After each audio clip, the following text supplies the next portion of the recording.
Signal पीछे भी तो हिट हो सकता है, आगे भी। सर सर आप इंजीनियर हो, इंजीनियर वाली बात नहीं कर रहा हूँ सर, मैं एक नॉर्मल आकलन कर रहा हूँ। देखिए सर, जब गाड़ी में सिग्नल होता है 2-3 मिनट का, उसमें कितनी तेजी से गाड़ी होती है। रूल्स और रेगुलेशन फॉलो ये बात भाई, ये रूल्स और रेगुलेशन फॉलो हो रहे हैं सर। वो आप आईआरसी की तरफ जाओ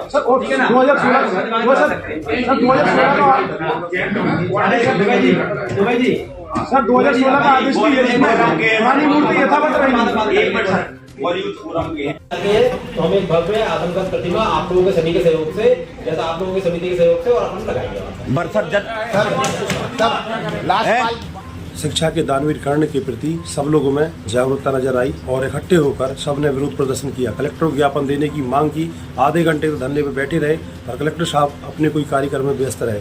कोई भी उनका भी प्रोटोकॉल था। प्रोटोकॉल तोड़ने के बाद उन्होंने ज्ञापन लिया, सबके सजेशन लिए, बात समझी, पर हाँ सिविलियन चौराहे पर उन्होंने स्पष्ट कह दिया कि मूर्ति नहीं लगेगी। पर भावना और आस्था के साथ क्यों खेला जा रहा है? सागर को शांति का टापू कहा जाता है। चारों तरफ विरोध ही विरोध नजर आ रहा है, पर यह किसी से ना पूछा जा रहा, ना किसी से सजेशन लिया जा रहा है, ना जनता की राय ली जा रही है। बस आदेशों पे आदेश चल क्या रहा है और कर कौन रहा है। राजनीति इतनी हावी हो गई है कि सभी को बेरोजगार बनाया जा रहा है और जनता की कोई सुनने वाला नहीं है। चुनाव हो चुके हैं, अब 5 साल तक भुगतो। अब देखना होगा कि क्या होता है। अभी तो आश्वासन में अटका है डॉक्टर गौर की मूर्ति का, अभी तो आश्वासन में अटकी है डॉक्टर गौर की प्रतिमा की कहानी। अभी रक्षा मंत्रालय के ऊपर भी आ गया, कैंट का विषय भी आ गया। अब देखना होगा कि क्या होता है। नमस्कार। तुम जैसे ही चंदों के कारण हो रहा है। विश्वविद्यालय में इतने कर्मचारी, बस स्टैंड चला गया, पार्क चला गया, पुस्तकालय है कि नहीं? डॉक्टर गौर की बहुत जगह है कटरा के बीच बाजार में। डॉक्टर गौर विश्वविद्यालय में नौकरी करने वालों ने उनसे पैसा लेकर अतिक्रमण करा लिया। कोई बोलने वाला नहीं, कोई कुछ करने वाला नहीं।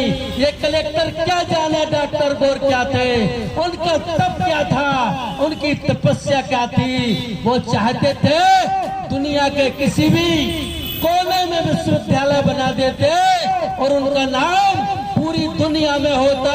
अरे हम और तुमसे अच्छे तो डॉक्टर WD बेस्ट थे, भूगर्भ शास्त्री, जो विदेश में डॉक्टर गौर का त्याग देखकर अपने बच्चे और परिवार छोड़कर डॉक्टर गौर की विरासत को संभालने के लिए सागर विश्वविद्यालय आ गए थे। वो तनख्वाह नहीं लेते थे, लेकिन जो लाखों रुपया केंद्रीय विश्वविद्यालय बन जाने के बाद वेतन लेते हैं, उनको चुल्लू भर पानी में डूबकर मर जाना चाहिए। भारत रोकने के लिए सजग नहीं हो तो डॉक्टर गौर का त्याग तुम चित्र अपने आपस में लगा लोगे तो तुम्हारी बुद्धि ठीक हो जाएगी। बाजी चौक और शास्त्री चौक की दुकानें बंद हो जाती थी। वो छात्र नेता कहाँ गए? अब तो राजनीति भी खत्म कर दी। हजारों करोड़ रुपया सेंट्रल गवर्नमेंट से आता है तो पता नहीं लगता, कोई आंदोलन नहीं होता, कोई विरोध नहीं होता। कांग्रेस बीजेपी के नेता आए ना आए, मगर यदि गौर साहब की बात करें तो कम से कम गौर साहब की अस्मिता के लिए सागर शहर में जो कुलदीप पाठक जी ने कही है बात, फोटो खींच लेना, कोई बात नहीं। गौर प्रतिमा को लेकर जो आपका आंदोलन चल रहा था उसमें कलेक्टर महोदय ने क्या आश्वासन दिया आपको? कलेक्टर महोदय ने कहा है कि गौर प्रेमियों की एक कोऑर्डिनेशन कमेटी बनेगी, उसके बाजू में कैंट की जगह को लेकर वहाँ आदमकद प्रतिमा लगाएंगे।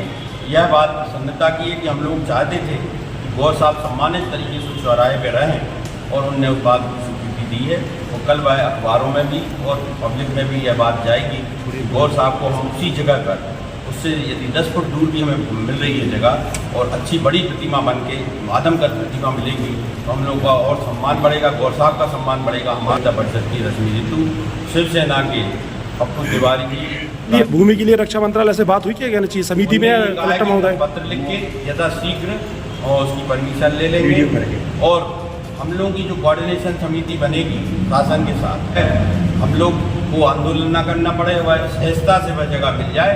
और हम की प्रतिमा को हम वैसे ही बड़ा करना चाहते थे।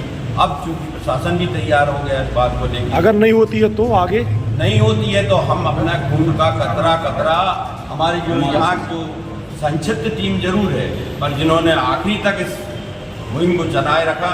उन सब के साथ आखिरी लड़ाई तक गौर साहब के सम्मान के लिए लड़ेंगे, चाहे हमें कुछ भी करना पड़े। मतलब बगैर सूचना दिए मूर्ति हटा दी गई। हाँ, उनको ये पता नहीं लगा, सिर्फ पार्षद और उन्होंने कहा कि वहाँ के 1-2 लोगों से बात हो पाई जिन्होंने कहा कि ठीक है आप अलग कर दीजिए। तो मिल जाते तो शायद ये स्थिति ना बनती और सम्मानजनक तरीके से गौर साहब को अच्छी जगह कर देते, ये उन्होंने स्वीकार किया।